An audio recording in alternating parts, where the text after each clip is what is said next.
दोस्तों आज जो है हम लोग क्लास 9th के चैप्टर 1 के बनाने वाले हैं, जिसमें हम लोग बात करेंगे भाई। सबसे पहले आप लोगों को ज़रूरी होने वाला है कि हमारा संख्याओं के बारे में जानकारी होना चाहिए।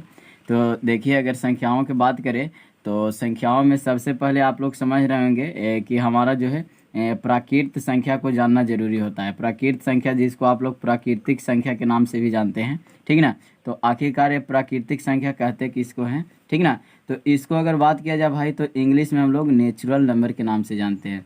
तो नेचुरल नंबर के बारे में हमें लगता है आप लोगों को शायद कुछ न कुछ पता होगा, लेकिन हम बता दें कि प्राकृत संख्या एक तरह से ज़रूरी क्यों पड़ रहा है। खास करके अगर बात किया जाए भाई तो इसका नाम से पता चला है कि ये चीज़ें जो है नेचुरल है, यानी कि शुरुआत से ही हम लोगों को आता है। आप जब छोटा बच्चा थे तो आपको पता होगा कि जब छोटा बच्चा में लोग शुरू से सिखाते हैं कि बाबू गिनो 1 2 3 4, ये सब जो है नॉर्मल जो हम लोग गिनती देखते हैं, जितना भी गिनती का संख्या है भाई, जिसको हम लोग गिनते हैं, सारा संख्या 1 से गिनने के लिए सीखते थे। तो गिनती की संख्या जितना भी हुई, ठीक ना, गिनती की संख्या को हम प्राकृतिक संख्या कहेंगे, ठीक ना। गिनती की संख्या को हम प्राकृतिक संख्या कहेंगे। प्राकृतिक कहने का मतलब है भाई जो शुरू से ही हम लोग सीख पाते हैं उसी को कह सकते हैं प्राकृतिक संख्या, ठीक ना। तो आखिरकार इसमें क्या क्या आने वाला है, तो हम लोग देखते थे कि हम लोग जब छोटा थे तो छोटा बच्चा में सिखाया जाता था कि हमारा जो है प्राकृतिक संख्या 1 2 3, इसी तरह से हम लोग छोटा में तो 100 तक गिनती केवल सीखते थे। लेकिन भाई ये गिनती जो है इसका अंत नहीं होता है, ये जो है ये अनिश्चित है, यानी कि भाई इसको हम लोग कह नहीं सकते अनंत तक जाएगा। बिकॉज अगर आप जहाँ तक भी गिनती लिख दीजिएगा, इस पे कहानी भी कई तरह के मतलब बोला जाता है कि एक व्यक्ति था, बहुत ज़्यादा जिद्दी व्यक्ति था, कहा कि भाई हम जो है गिनती को आज अंत करके रहेंगे। वह क्या किया, पूरा ज़िंदगी तक लिखते गया, कुछ न कुछ लिखते लिखते मतलब कह सकते हैं कि पूरा एक घर मतलब लिखते लिखते कॉपी से भर दिया। और उसमें कहा कि लीजिए हम गिनती को अंत कर दिए। फिर दूसरा व्यक्ति जो था, मैंने कहा कि भाई इसमें जो है 9 जोड़ दिया, 9 जोड़ दिया तो एक गिनती वो भी मतलब आ गया, वो अलग गिनती। इसलिए कह सकते हैं कि इसका अंत नहीं है, अनंत तक, यानी कि 1 से स्टार्ट करके अगर अंत तक हम लोग अगर गिन कर लेके चल जाते हैं। कोई अगर पूछता है भाई कि कौन संख्या है, तो ये हमारा प्राकृतिक संख्या के अंतर्गत आएगा, ठीक ना। तो आप लोग हम समझ रहे होंगे कि आप लोग समझ गए होंगे कि हमारा प्राकृतिक संख्या क्या होता है। अब हम लोग बात करते हैं, इसी से मिलता जुलता एक है पूर्ण संख्या, ठीक ना। तो पूर्ण संख्या किसको कहते हैं, इसको भी हम लोग समझ लेते हैं। तो पूर्ण संख्या जिसको आप लोग समझ सकते हैं भाई, होल नंबर के नाम से जानते हैं कई लोग, ठीक ना। तो पूर्ण संख्या जिसको होल नंबर से नाम से जानते हैं, तो होल नंबर क्या है इसको भी हम लोग समझ लेते हैं। तो पूर्ण इसका नाम से ही पता चल रहा है भाई कि इसके बाद जो है भाई हम लोग पहले देखते थे कि हमारा जीरो का खोज नहीं हुआ था, ठीक ना। तो क्या हुआ कि जब जीरो के खोज हुआ तो प्राकृतिक संख्या तो हम लोग 1 से स्टार्ट करके बोल दिए। तो जब जीरो से खोज हुआ तो कहा कि भाई अब लगता है कि हमारा जो संख्या है एकदम पूर्ण हो गया है, ठीक ना, मतलब पूरा तरह से मतलब कह सकते हो गया। तो हम कह सकते हैं कि प्राकृतिक संख्या के साथ, ठीक ना, प्राकृतिक संख्या जो हम लोग देखे 1 से लेकर के, प्राकृतिक संख्या के साथ, अगर प्राकृतिक संख्या के साथ इसके साथ अगर भाई हम लोग जो है जीरो को अगर शामिल करते हैं, जीरो जिसको आप लोग शून्य के नाम से जानते हैं, ठीक ना, इसको शून्य आप लोग बोलते हैं। तो अगर शून्य को भी अगर हम लोग शामिल कर देंगे प्राकृतिक संख्या के साथ, तो हमारा जो अगर शून्य को शामिल किया जाएगा, शून्य को शामिल किया जाए, शामिल का मतलब इसमें इंक्लूड हो जाएगा भाई, ठीक ना, शामिल किया जाए तो ये जो है हमारा ये संख्या, ऐसी संख्या पूर्ण संख्या हो जाती है, ठीक ना। ऐसी संख्या क्या हो जाती है, पूर्ण संख्या हो जाती है। ऐसी संख्या पूर्ण संख्या हो जाएगी, पूर्ण संख्या कहलाएगी। तो हम इससे तो आशा करेंगे कि पूर्ण संख्या आप लोग समझ गए होंगे। तो यहाँ पे आप लोग जैसे में तो खुद से लिख लीजिएगा कि हमारा जो है जब जीरो आया तो जीरो से स्टार्टिंग होने लगा, 1 से नहीं स्टार्ट होगा। तो 0 1 2 3, इसी तरह से हम लोग अंत तक जाएंगे, काहे कि संख्या के तो अंत नहीं है। क्योंकि हम वहाँ पे भी बताएं कि आप लोग जैसा अगर कोई सोचे कि हम जो है संख्या के अंत करके रहेंगे, लेकिन ये आपसे पॉसिबल नहीं होने वाला है भाई, क्योंकि संख्या के अंत ही नहीं होती है, ठीक ना। तो यहाँ से आप लोग समझ सकते हैं। तो पूर्ण संख्या आप लोग समझ गए होंगे।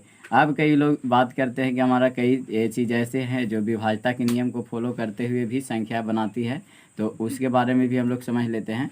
तो विभाज्यता के नियम की अगर बात किया जाए तो उसमें जो है एक संख्या आता है सम संख्या। सम संख्या। इसका नाम से पता चल रहा होगा आप लोगों को, सम संख्या। इसको इंग्लिश में शायद हम लोग इवन नंबर के नाम से जानते हैं, ठीक ना। तो इवन नंबर आखिरकार क्या होता है, इवन नंबर के बारे में जानते हैं।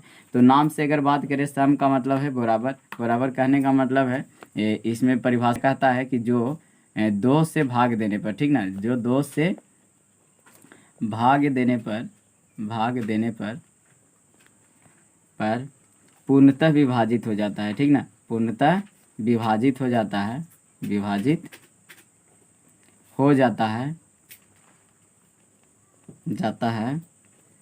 उसे हम लोग सम संख्या कहते हैं। अब कई लोग बात की जाएगा कि रुकिए, तो आप जब बोल ही रहे हैं कि भाई जो 2 से भाग देंगे वो पूर्णतः अगर विभाजित हो गया तो हम सम संख्या कह सकते हैं, तो हमको बताइए कि बहुत सारा ऐसा भी तो संख्या था भाई कि हमारा जो है 2 से भाग देते थे अब पूर्णांक में आ जाता था, बटा में आ जाता था, पॉइंट में आ जाता था।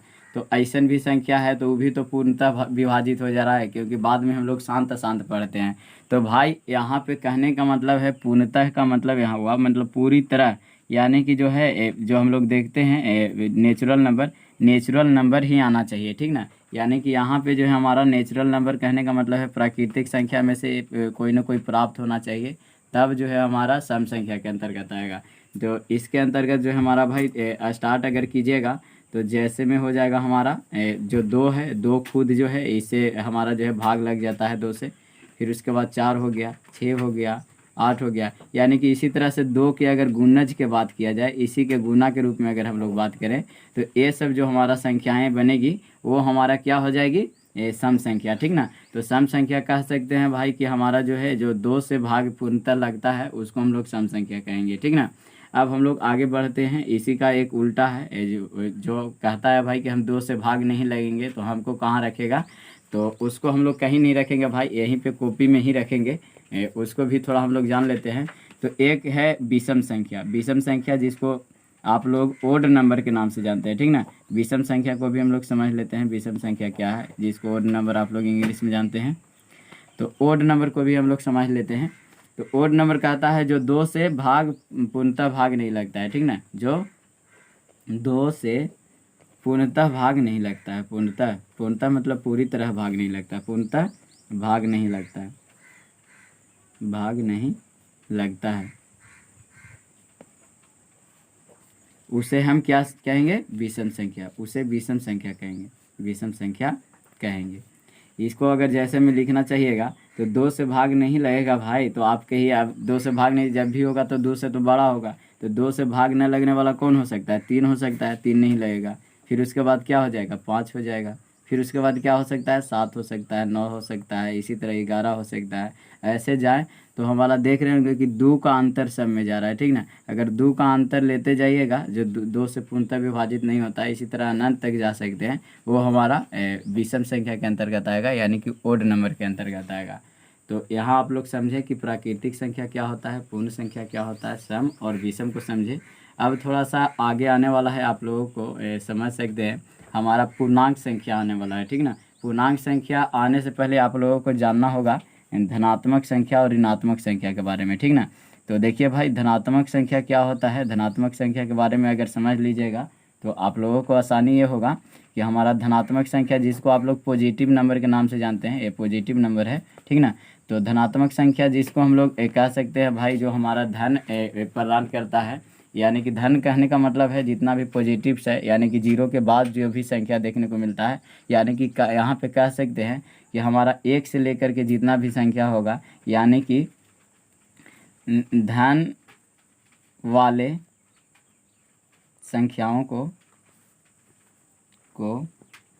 हम धनात्मक संख्या कहते हैं, ठीक ना। धनात्मक संख्या ऐसे संख्या को मतलब क्यों कहते हैं, थोड़ा सा हम लोग समझ लेते हैं।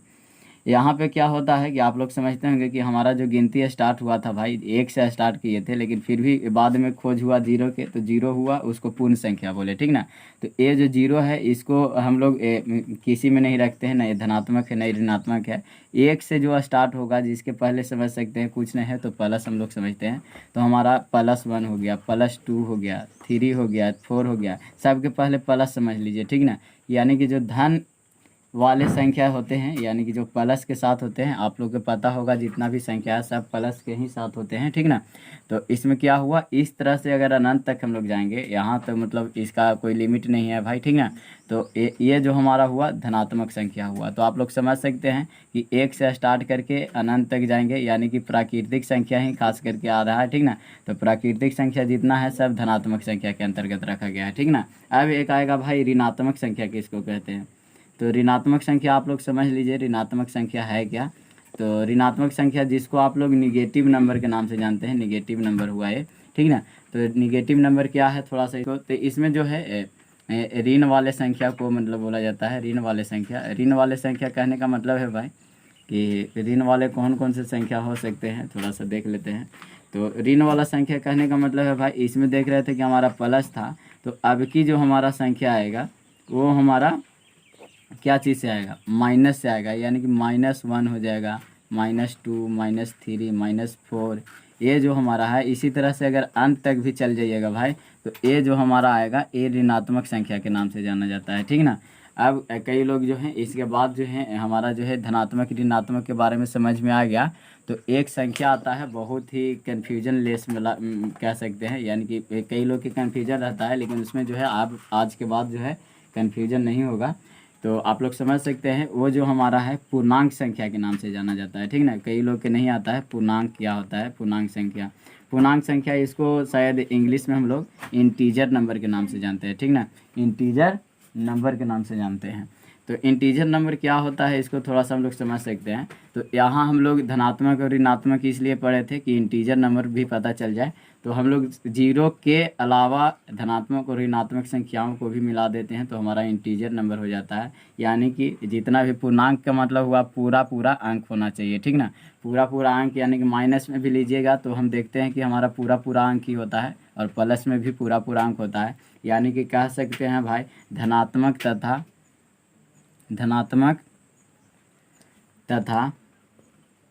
ऋणात्मक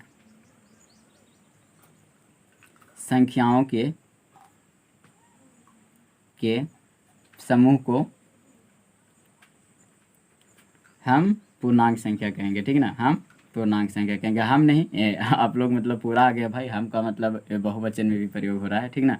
तो हम क्या कहेंगे, पूर्णांक संख्या कहेंगे इसको। यानी कि धनात्मक संख्या और ऋणात्मक संख्या अगर आ गया तो हमारा जो है ये दोनों मिल करके जो है हमारा पूर्णांक संख्या बनाएगा। इसमें तो हमारा जीरो भी इंक्लूड हो जाता है, यानी कि पूर्ण संख्या भी आप लोग कह सकते हैं। यानी कि भाई अगर इसका बात करें पूरा संख्या रेखा ही आ जाएगा इसमें, ठीक ना। जितना भी हम लोग पूर्ण संख्या मतलब पूरा पढ़े, हमारा सारा चीज़ इसी के अंतर्गत आता है, ठीक ना। तो इसमें अगर बात कीजिएगा तो हमारा अगर यहाँ पे न्यूट्रल मान ले, ओ मान लीजिए, ओरिजिन मान लीजिए, काहे कि यहाँ से शुरुआत है, या आप कई लोग इसको जीरो भी मान सकते हैं, क्योंकि जीरो भी मानिएगा, ओरिजिन का मतलब यहाँ हुआ जिससे स्टार्ट कर सकते हैं। तो हमारा अगर जीरो अगर इसको मानिएगा तो यहाँ पे ये 1 हो सकता है माइनस में, यहाँ पे -2 होगा, इधर -3 होगा, इस तरफ -4 होगा, इसी तरह जाते जाएगा। और इधर लीजिएगा तो हमारा क्या चीज़ में होगा, प्लस में हो जाएगा। प्लस में 1 हुआ, प्लस में 2 हुआ, प्लस में 3 हुआ, इसी तरह से प्लस में 4 हुआ।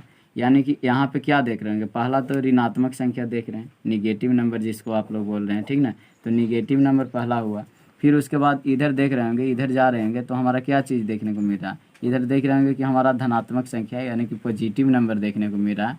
यानी कि धनात्मक ऋणात्मक ऐसे किया। और इसके बाद जो एक संख्या आया ये शून्य है, ठीक ना।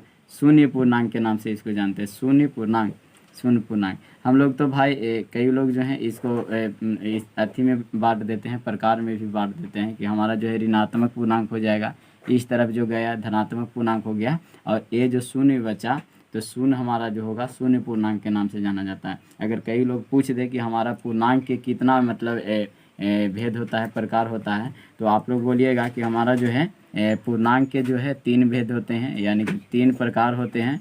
3 प्रकार के पूर्णांक में पहला जो था उसको हम लोग निगेटिव इंटीजर के नाम से जाने। निगेटिव इंटीजर कहने का मतलब है भाई हमारा जो है निगेटिव यानी कि ऋणात्मक पूर्णांक हो गया।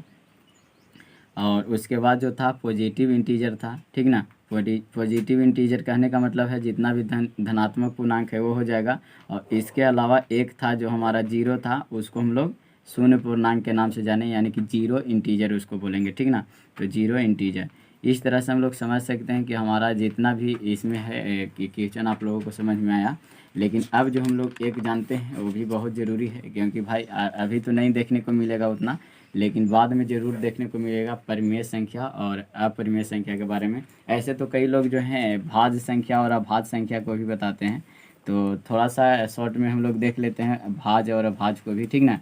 भाज्य संख्या यानी कि इसको इंग्लिश में हम लोग कंपोजिट नंबर के नाम से जानते हैं, ठीक ना। तो कंपोजिट नंबर किसको कहते हैं इसको हम लोग समझ लेते हैं। तो ये जो है भाज्य संख्या बोलता है कि हम वैसी संख्या हैं जो स्वयं, तो पहला एक तो होगा, एक से भाग लगेगा, और उसके अलावा जो खुद होगा जिसको स्वयं बोलते हैं, एक और स्वयं छोड़कर, मतलब ये दोनों है, एक और स्वयं को लेकर और अन्य संख्या से विभाजित होता है, और अन्य संख्या से विभाजित होता है, अन्य संख्या से विभाजित होता है, संख्या से विभाजित होता है।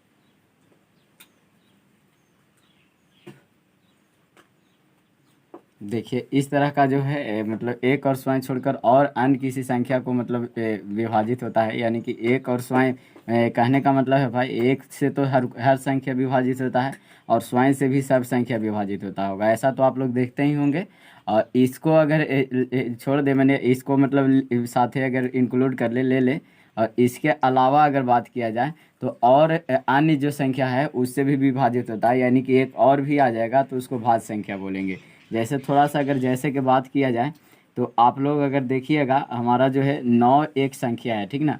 9 एक संख्या है, इसको अगर विभाज्य कीजिएगा तो पहला बात तो है विभाज्यता के नियम में 1 से विभाज्य होगा, फिर उसके बाद जो है 3 से विभाज्य होगा, फिर उसके बाद क्या हो जाएगा, ये खुद से विभाजित हो जाएगा, 9 से विभाजित होगा। तो इसको विभाज्य एक और स्वयं के अलावा एक दूसरा संख्या देखने को मिल रहा है, तो ये हमारा भाज्य संख्या हो जाएगा, ठीक है ना। इसी तरह से अगर बहुत सारे थी की बात किया जाए तो हमारा जो है इसके अंतर्गत आने वाला है, ठीक ना, जो एक और स्वयं के अलावा भी और संख्या से विभाजित होता है। तो इस प्रकार के संख्या को हम लोग खास करके भाज्य संख्या, जैसे 15 को भी इंक्लूड करेंगे तो इसी तरह से होगा, फिर उसके बाद 18 है वो भी इंक्लूड इसी में होगा। तो इस तरह से देख रहे होंगे 21 है, 21 भी, यानी कि एक और स्वयं के साथ साथ और अन्य संख्या से विभाजित होना चाहिए, तब ये जो होगा भाज्य संख्या के अंतर्गत आएगा, ठीक ना।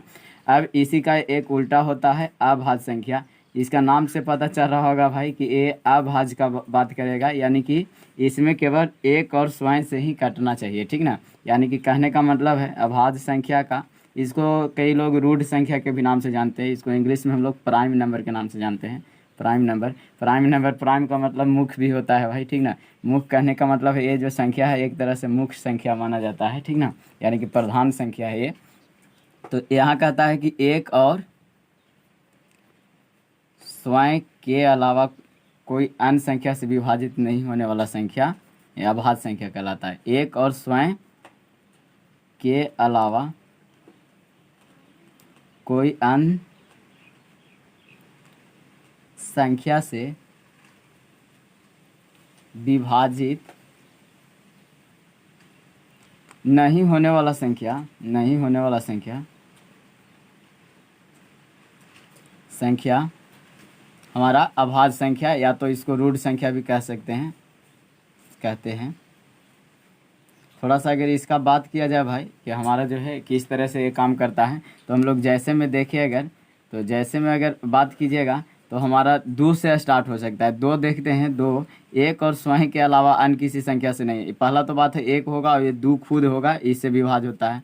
फिर उसी तरह से अगर बात किया जाए तो 3 भी इसी के अंतर्गत आ जाएगा। देखिए तो ये जो है केवल 1 से विभाज्य होगा और हमारा जो है 3 से विभाज्य होगा, ये भी अभाज्य संख्या हो गया। उसी तरह से अगर 5 को लीजिएगा तो 5 भी उसी तरह से 1 और सिर्फ 5 से, यानी कि 1 और स्वयं से केवल विभाजित होने वाला संख्या है, उसको हम लोग रूढ़ संख्या, रूढ़ का मतलब आप लोग समझ रहे होंगे कि रूढ़ का मतलब बदमाश होता है, ठीक ना, बदमाश संख्या है। ये कहता है भाई कि हम खुद के अलावा किसी और को देखने नहीं जा रहे हैं, ठीक ना।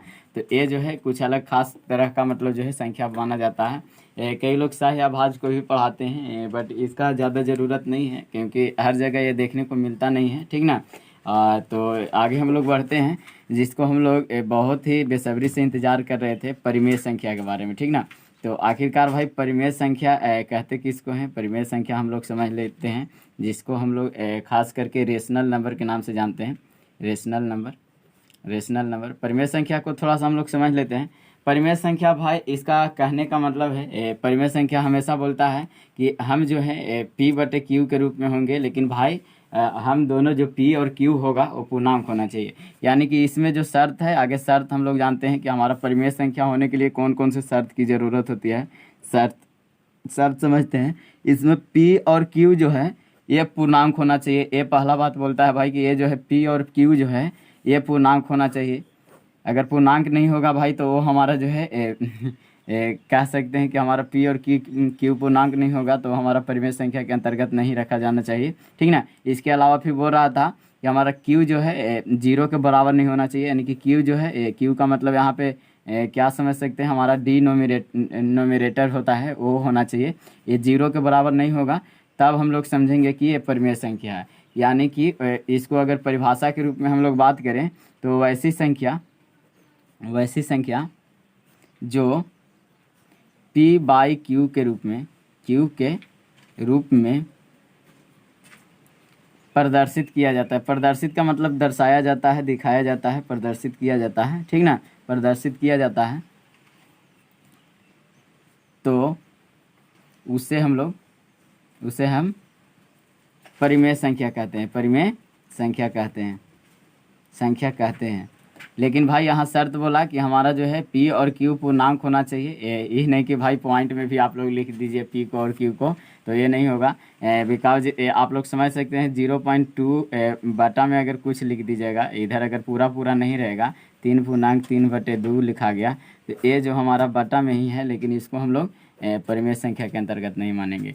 यानी कि भाई पी और क्यू जो है पूर्णांक होना ज़रूरी है, ठीक ना। तो यहाँ पे हम लोग अगर देखें इसका उदाहरण में, जैसे में अगर बात किया जाए तो जैसे में हमारा परिमेय संख्या के अंतर्गत कौन कौन से आ सकते हैं। जैसे हम लोग मान लेते हैं कोई संख्या भी लीजिएगा, जैसे 8 एक संख्या लेते हैं, तो 8 के नीचे आप लोग देख रहे होंगे हमारा 1 हमेशा मतलब रहता है, क्योंकि 1 से अगर 8 में अगर भाग दीजिएगा तो हमेशा 8 ही प्राप्त हम लोगों को होगा, ठीक ना।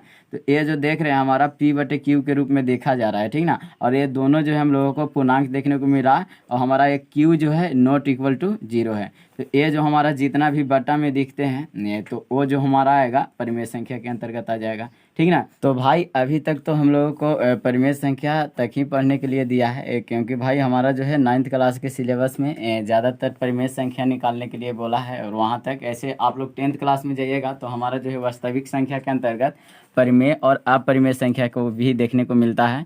तो अब हम लोग जो है एक्सरसाइज प्रश्नावली 1 के ए बना रहे हैं, जिसमें हमारा जो है संख्याओं से रिलेटेड जानकारी मिलने वाले हैं आप लोगों को। यहाँ पे दिया हुआ है प्रारूप फर्स्ट में भाई कि नीचे दिए गए कथन में सत्य और असत्य कथनों की पहचान करना है। यानी कि कहने का मतलब है भाई कि यहाँ पे कौन सा मतलब बात सही लिखा हुआ है, कौन सा गलत लिखा हुआ है, आपको बताना है। तो ए में आप लोगों को क्या बोल रहा है, प्रत्येक पूर्णांक एक परिमेय संख्या भी है। देखिए अभी ही आप लोगों को बताए, अगर परिमेय संख्या के बात किया जाए भाई तो हमारा जितना भी पूर्णांक है, यहाँ पे 8 लिए थे, एक पूर्णांक के अंतर्गत आएगा। लेकिन ये जो हमारा है हमेशा परिमेय संख्या के रूप में क्यों होता है, क्योंकि इसका बटा में 1 लिखने से हम लोगों को कोई फर्क नहीं पड़ता है, और ये जो है पी बटे क्यू के रूप में दर्शाया जा सकता है। तो ये जो हमारा होगा भाई ये सत्य कथन है कि हमारा जो प्रत्येक पूर्णांक है परिमेय संख्या हो सकता है, ठीक ना। फिर उसके बाद जो है बी में हम लोगों को बोल रहा है कि प्रत्येक भिन्न एक परिमेय संख्या है, ठीक ना। प्रत्येक भिन्न यानी कि यहाँ पे बताएं कि जितना भी हम लोग जो है पी बटे क्यू के रूप में अगर लिख देते हैं, उसको अगर हम लोग लिखेंगे तो हमारा जो है परिमेय संख्या बन जाता है। तो यहाँ पे अगर बात किया जाए तो हमारा पहला था क्या था, हमारा पहला ए में अगर बात किया जाए तो ए में हमारा था जो सत्य था, क्योंकि भाई हमारा यहाँ पे कह रहा था कि जितना भी पूर्णांक होता है सब परिमेय संख्या होता है। हाँ भाई बात सही था। ये भी देखें कि हमारा जो है जितना भी अगर हम लोग बटा में उसको लिख दें, भिन्न के रूप में अगर लिख दें, तो भिन्न भी एक जो है परिमेय संख्या के रूप में हो जाएगा, क्योंकि पी बटे क्यू का ही रूप बोल रहा था, और जितना भी भिन्न होता है हमारा जो है पूर्णांक से ही मतलब बनता है, ठीक ना।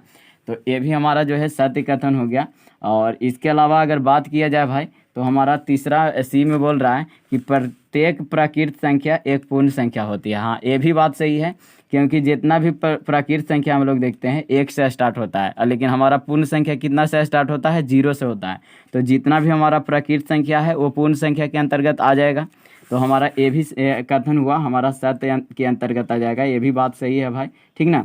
अब इसके बाद जो हमारा डी है, डी क्या कह रहा है इसको भी देख लेते हैं। यहाँ पे बोल रहा है कि प्रत्येक पूर्णांक एक पूर्ण संख्या होती है, ठीक ना। ये जो प्रत्येक पूर्णांक जो है हमारा, जितना भी पूर्णांक होता है एक पूर्ण संख्या होता है, ये बोलना गलत हो जाएगा। क्यों गलत हो जाएगा भाई? क्योंकि भाई यहाँ पे अगर पूर्णांक की अगर बात किया जाए, प्रत्येक पूर्णांक, तो हमारा ऋणात्मक संख्या तो हमारा पूर्ण संख्या के अंतर्गत आएगा नहीं। अब पूर्णांक जो होता है ऋणात्मक तथा धनात्मकों का समूह होता है। तो ये जो हमारा कथन होगा भाई, ये हमारा असत्य कथन है, क्योंकि ये गलत बोल रहा है कि हमारा जो है प्रत्येक पूर्णांक जो है हमारा पूर्ण संख्या नहीं हो सकता, ठीक ना। तो यहाँ से हम लोग समझ सकते हैं कि प्रत्येक पूर्णांक जो है पूर्ण संख्या नहीं होगा, असत्य कथन हो गया। फिर उसके बाद जो है भाई बोल रहा है यहाँ पे ई में अगर देखा जाए, हमारा पांचवा जो है प्रत्येक पूर्ण संख्या एक प्राकृत संख्या होती है। ये भी गलत कथन हो जाएगा, क्योंकि भाई अगर हम लोग 0 के इंक्लूड कर दिए तो हमारा जो है पूर्ण संख्या के अंतर्गत आ जाता है, और प्रत्येक पूर्ण संख्या जो है हमारा जो है प्राकृत संख्या नहीं हो सकता है। तो ये भी जो हमारा कथन हो जाएगा, ये हमारा असत्य कथन के अंतर्गत आ जाएगा। तो ये भी कथन जो हुआ हमारा असत्य हो गया। फिर उसके बाद जो है भाई एफ में हमारा बोल रहा है कि जितना भी परिमेय संख्या है एक पूर्णांक होती है, ठीक ना। तो हाँ भाई, ये भी बोल सकते हैं कि हमारा पूर्णांक में जो था खास करके जितना भी परिमेय संख्या है, ये तो खास करके बोलना सही नहीं होगा भाई, क्योंकि हमारा जो है प्रत्येक परिमेय संख्या पूर्णांक नहीं कहा कि पूर्णांक में हम लोग देखे थे कि हमारा P/Q के रूप में हमारा देखा जा रहा था, ठीक ना। तो अगर प्रत्येक परिमेय संख्या पूर्णांक की अगर बात किया जाए तो ये हमारा कथन गलत हो जाएगा, क्योंकि अगर हम लोग प्रत्येक परिमेय संख्या की बात करें तो हमारा अगर कोई भी अगर हम लोग P/Q के रूप में ले लेंगे, जैसे 1/2 ले लेते हैं, तो ये तो हमारा पूर्णांक के अंतर्गत नहीं आता था, ये हमारा पूर्णांक के अंतर्गत आता था? नहीं आता था। तो ये भी कथन जो हो जाएगा हमारा असत्य के अंतर्गत आ जाएगा। यानी कि यहाँ से हम लोग कह सकते हैं भाई कि हमारा जो ये कथन है हमारा असत्य के अंतर्गत आएगा, क्योंकि भाई इस तरह से हमारा नहीं काम करता है, ठीक ना। तो इस तरह से हम लोग समझ सकते हैं कि हमारा जो है प्रश्नावली A1 के मतलब यहाँ से समझ में आया होगा, क्योंकि संख्या से रिलेटेड था, आप लोगों को संख्या से रिलेटेड जानकारी भी दिए थे, ठीक ना। फिर उसके बाद जो है दूसरा को भी यहाँ पे देख लेते हैं, ताकि हम लोगों को समझने में आसानी होगी, ठीक ना। तो यहाँ पे जो है परिमेय संख्या की बात कर दिया है कि हमारा जो है बढ़ते और घटते क्रम में लिखिए। देखिए भाई यहाँ पे है, अगर बात करें तो हमारा छोटा बड़ा देखना है कि हमारा जो है यहाँ पे पहला बोल रहा है कि परिमेय संख्या जो यहाँ पे दिया हुआ है, देख रहे होंगे हमारा परिमेय संख्या इतना दिया हुआ है, इसको बढ़ते हुए क्रम में लिखना है। तो बढ़ते हुए क्रम में लिखने का मतलब है भाई कि आगे तो हम लोगों को ये देखना है कि छोटा कौन है। तो छोटा तो सबसे पहले अगर ऋणात्मक संख्या देखने को मिलेगा तो उसको पहले लिख लीजिएगा। तो देखिए भाई यहाँ पे ऋणात्मक संख्या हम लोगों को 1-1/2 देखने को मिल रहा है, और ये भी जान रहे होंगे कि आप लोग इसके बाद जो है हमारा 0 का स्थान आता है, तो इसके बाद जो हमारा 0 आएगा। अब हम लोगों को यहाँ पे लड़ाई हो जाएगा भाई कि हमारा 2/3 बड़ा है कि 5/6 बड़ा है, ठीक ना। तो इसके लिए क्या करना होगा, आप लोग 2/3 और 5/6 को लिख लीजिए, और इसका जो है हर को बराबर करने का कोशिश कीजिए। तो इसको बराबर करने के लिए हमको 2 से गुना करने पड़ेगा। तो 2 से नीचे गुना करेंगे तो ऊपर भी हम लोगों को 2 से ही गुना करने पड़ेगा। तो क्या हो जाएगा, 4/6 हो जाएगा और 5/6 हो जाएगा। हो जाएगा कि नहीं हो जाएगा? तो हमारा 4/6 और यहाँ पे जो है 5/6 है। तो ये देख रहे हैं हमारा ये छोटा है, इसके बाद ये बड़ा है। यानी कि भाई अगर इसको हम लोग सजाना चाहें तो सबसे पहले -1/2 आएगा, फिर उसके बाद जो है भाई हमारा 0 आ जाएगा, और फिर उसके बाद अगर हम लोग जाएँ तो 4/6 यानी कि 2/3 जो है से आएगा, और इसके बाद जो है हमारा 5/6 था वो 5/6 आएगा। यानी कि ये जो है हमारा बढ़ते हुए क्रम में लिखा गया, यानी कि बढ़ते क्रम में लिखने के लिए बोले तो इस तरह से लिख सकते हैं बढ़ते क्रम में, ठीक ना। अब जो हमारा जो है इसी का जो है दूसरा है, यानी कि भाई ए जो था हमारा ए था, और इसके बाद जो है हम लोग बी को भी देख लेते हैं। यहाँ पे कह रहा है कि इतना जो देखने को मिल रहा है हमारा घटते हुए क्रम में लिखना है, ठीक ना। घटते हुए क्रम का मतलब है सबसे पहले बड़ा को लिखना है। तो बड़ा कब होगा, जब इसको हम लोग पहचान पाएंगे भाई कि हमारा जो है छोटा बड़ा कौन है। तो छोटा बड़ा देखने के लिए सबसे पहले तो हम लोग कोशिश करेंगे कि कौन सा ऐसा चीज़ किया जाए कि ये जो है सब का मतलब जो है हर सेम हो जाए। तो सेम करने के लिए सबसे पहले तो हमको लगता है कि इसका एलसीएम निकालना ज़रूरी होगा। तो एलसीएम निकालिएगा तो हमें लगता है कि इसका एलसीएम जो है हमारा 12 है आएगा, ठीक ना। तो इसका 12 एलसीएम आएगा तो पहला में क्या करने पड़ेगा कि 12 आएगा, तो थोड़ा सा देख लेते हैं। पहला में जो है इसको 3 से अगर गुना कीजिएगा तो इसको भी 3 से गुना करने पड़ेगा, तब तो इसका हर जो है 12 आएगा। तो यहाँ पे ये हो सकता है। फिर उसके बाद जो है दूसरा में देख सकते हैं कि 3 है तो इसको में 4 से गुना कीजिएगा तो इसमें भी 4 से गुना करे पड़ेगा। फिर उसके बाद जो है हमारा भाई 5/2 है तो इसमें अगर 6 से गुना करते हैं तो इसमें भी 6 से आप लोगों को गुना करने पड़ेगा। तब देख रहे होंगे हमारा सब का जो हर है 12 है, यानी कि कह सकते हैं हमारा सेम हर हो गया, ठीक ना।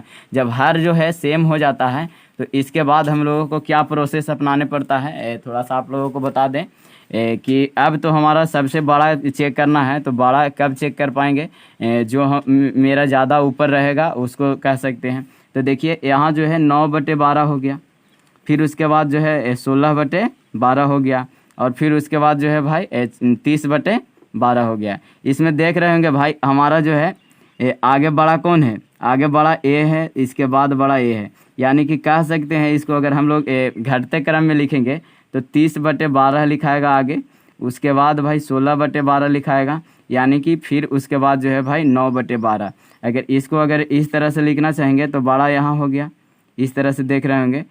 तो अगर इसको काटिएगा तो फिर से जो उसका जो है रूप में आ जाएगा, जिस तरह से पहले था तो उसी तरह से होता है। तो ये जो हम लोग लिखें ये जो है हमारा घटते हुए क्रम में लिखा गया, ठीक ना, घटते हुए क्रम में। तो दोस्तों इतना तो आशा करेंगे कि आप लोगों को ये वीडियो बहुत ही पसंद आया होगा। अगर वीडियो वास्तव में पसंद आता है इस चैनल को सब्सक्राइब कीजिए और वीडियो को भी लाइक कीजिए ताकि हम मोटिवेट होते रहें और आप लोगों के लिए हमेशा मेहनत करते रहे भाई। तो चलिए बेस्ट ऑफ लक, आप सभी का दिन हमेशा शुभ हो।